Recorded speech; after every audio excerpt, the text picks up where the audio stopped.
Glory B to God. മനുഷ്യരായി ജനിച്ച ഓരോരുത്തർക്കും ആഗ്രഹങ്ങളും ഇഷ്ടങ്ങളുമുണ്ട്. പലതും പ്രാപിക്കുവാനുള്ള ആഗ്രഹവും പലതും കാണുവാനുള്ള ഇഷ്ടങ്ങളും ഇച്ഛയും ഒക്കെ എല്ലാ മനുഷ്യർക്കുമുണ്ട്. അതെ, നമ്മുടെ ദൈവമായ കർത്താവ് നമ്മുടെ ആഗ്രഹങ്ങളെ സാധിപ്പിക്കുന്ന ദൈവമാണ്.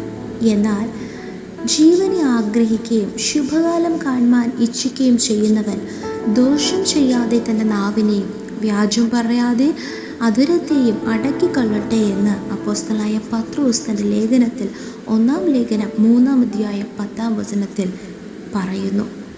എന്നെ ശ്രവിക്കുന്ന എല്ലാ പ്രിയ ദൈവമക്കൾക്കും യേശു ക്രിസ്തുവിൻ്റെ നിസ്തുല്യ നാമത്തിലുള്ള എൻ്റെ സ്നേഹവന്ദനങ്ങൾ.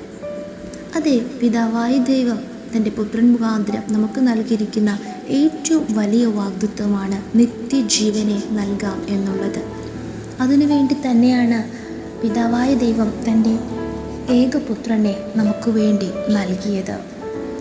അതെ, ആ ജീവനെ ആഗ്രഹിക്കുകയും ശുഭകാലം കാണുവാൻ ഇച്ഛിക്കുകയും ചെയ്യുന്നവൻ അല്പദിവസം കൂടെ ജീവിച്ചിരുന്ന ഇന്നിന്ന കാര്യങ്ങൾ ചെയ്യണമെന്ന് നമുക്കെല്ലാവർക്കും ആഗ്രഹങ്ങളുണ്ട്. മാത്രമല്ല, ഈ കഷ്ടകാലങ്ങൾ, ദുഃഖകാലങ്ങൾ, നിരാശയുടെ കാലങ്ങൾ, നിന്ദയുടെ നാളുകൾ, കണ്ണുനീരിൻ്റെ പാതകൾ ഒക്കെ മാറി ഒരു ശുഭകാലം കാണുവാൻ നാം എല്ലാവരും ആഗ്രഹിക്കുന്നവരാണ്. എന്നാൽ അതിനിവിടെ ഒരു കണ്ടീഷൻ പറയുന്നു. അങ്ങനെയുള്ളവർ ദോഷം ചെയ്യാതെ തൻ്റെ നാവിനെയും വ്യാജം പറയാതെ അധരത്തെയും അടക്കിക്കൊള്ളട്ടെ. ചിലതിനുമൊക്കെ നാം തന്നെ നമ്മുടെ ജഡത്തെ അടക്കിയാൽ മാത്രമേ ചില ഉന്നതമായ വാഗ്ദത്തങ്ങളെ നമുക്ക് പ്രാപിക്കുവാൻ കഴിയത്തുള്ളൂ. ഒന്നാമത് നമ്മിവിടെ വായിക്കുന്നു, ദോഷം ചെയ്യാതെ തൻ്റെ നാവിനെയും. നമ്മുടെ ശരീരത്തിലുള്ള ഓരോ അവയവങ്ങൾ മുഖാന്തരം പല ദോഷപ്രവർത്തികൾ നമുക്ക് ചെയ്യുവാൻ കഴിയും. എന്നാൽ ഇവിടെ വ്യക്തമായി പറയുന്നു, നാവിനാലുള്ള ദോഷമാണ് ഏറ്റവും വലിയ ദോഷം.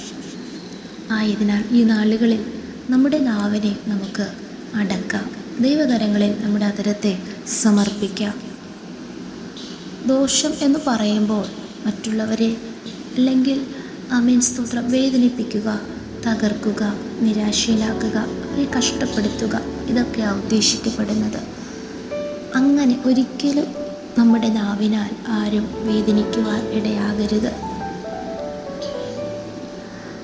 മാത്രമല്ല, വ്യാജം പറയാതെ അധരത്തെ അടക്കിക്കൊള്ളുക.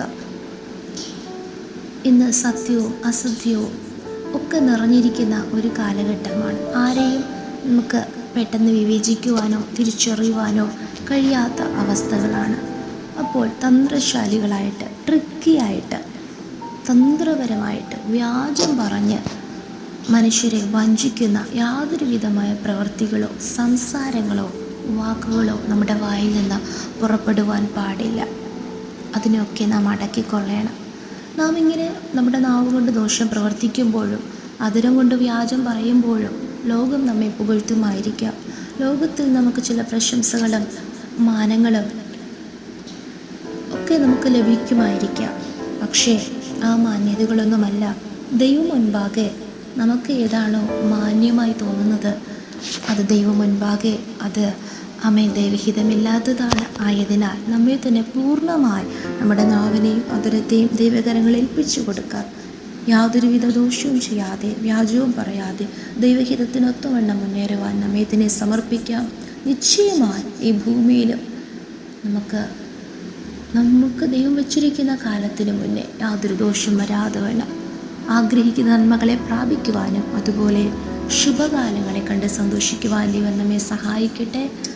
മാത്രമല്ല, ഈ ദൈവകൽപ്പന നാം പൂർണ്ണമായി അനുസരിക്കുമെങ്കിൽ മാത്രമേ കർത്താവ് വാഗ്ദത്തം ചെയ്ത നിത്യജീവനെ നമുക്ക് പ്രാപിച്ച് യുഗായുഗങ്ങളായ യേശുവിനോടുകൂടെ വസിക്കുവാനിടയാകത്തുള്ളൂ. ആ ഒരു മനോഹരമായ ആ ഒരു ആനന്ദ സുദിനത്തിൽ നമുക്ക് പ്രവേശിക്കുവാനിടയാകത്തുള്ളൂ. ദൈവകരങ്ങളിൽ ഏൽപ്പിച്ചു കൊടുക്കാം. നമുക്കൊരുമിച്ച് പ്രാർത്ഥിക്കാം. നല്ല ദൈവമേ, സ്വർഗ്ഗസ്ഥ പിതാവേ, അനുഗ്രഹിക്കപ്പെട്ട നല്ല പ്രഭാതത്തിലും അങ്ങ് ഞങ്ങൾക്ക് നൽകിയ നല്ല ആലോചനയ്ക്കായി സ്തോത്രം. അതേ നാഥ, ആഗ്രഹിക്കുകയും ഇച്ഛിക്കുകയും ചെയ്യുന്ന എല്ലാ പ്രാർത്ഥന ആവശ്യങ്ങൾക്കും മറുപടി നൽകി മാനിക്കണം. ഞങ്ങളെ ഒന്നുകൂടെ പൂർണ്ണമായി സമർപ്പിക്കുന്നു. ശുഭകാലങ്ങളെ കണ്ട് സന്തോഷിക്കാൻ ഇടയാക്കുന്നതിനായി സ്തോത്രം. യേശുവിൻ്റെ നാമത്തിൽ amen. May God bless you all.